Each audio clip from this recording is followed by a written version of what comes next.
యాత్ర 2 సినిమా విడుదల సందర్భంగా రాజమండ్రిలో థియేటర్ల వద్ద వైఎస్ విగ్రహానికి పాలాభిషేకం చేసి టపాసులు పేల్చి సంబరాలు చేసుకున్నారు వైసీపీ నేతలు. ఈ కార్యక్రమంలో ఎంపీ భరత్ పాల్గొన్నారు. వైఎస్ జగన్ ఢిల్లీ పెద్దలను సోనియాను సైతం ఎదిరించిన ధీరుడు అన్నారు. సిద్ధం సభలో టీడీపీ జనసేన నేతలు పరదాలు కనపడ్డాయా అంటూ ప్రశ్నించారు.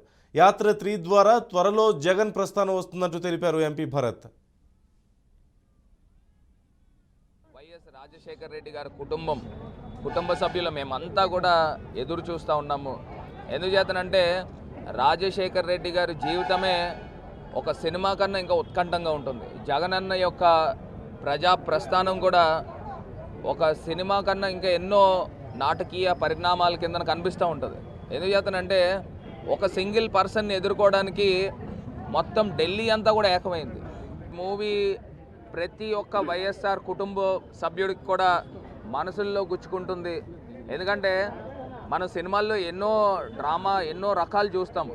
మరి జగనన్న జీవితంలో చూస్తే ఒక పర్సన్ అంత హైట్స్లో ఉన్న పర్సన్ను రాజశేఖర్ రెడ్డి గారు చనిపోయిన తర్వాత ఏ రకంగా ఢిల్లీ పెద్దలు అందరూ కూడా ముప్పేడు దాడి చేశారు. మొత్తం అందరూ ఏకమై ఒక సింగిల్ పర్సన్ పైన దాడి చేస్తే ఆయన ఎప్పుడు నమ్ముకునేది దేవుణ్ణి నమ్ముకుంటున్నా ప్రజలు నమ్ముకుంటున్నా అని చెప్పిన మాట ఆ రకంగా మొత్తం ఎదుర్కొంటూ ముందుకు వచ్చారు. ఈ సినిమాలో మొత్తం అన్నీ కూడా కనిపిస్తూ ఉన్నాయి.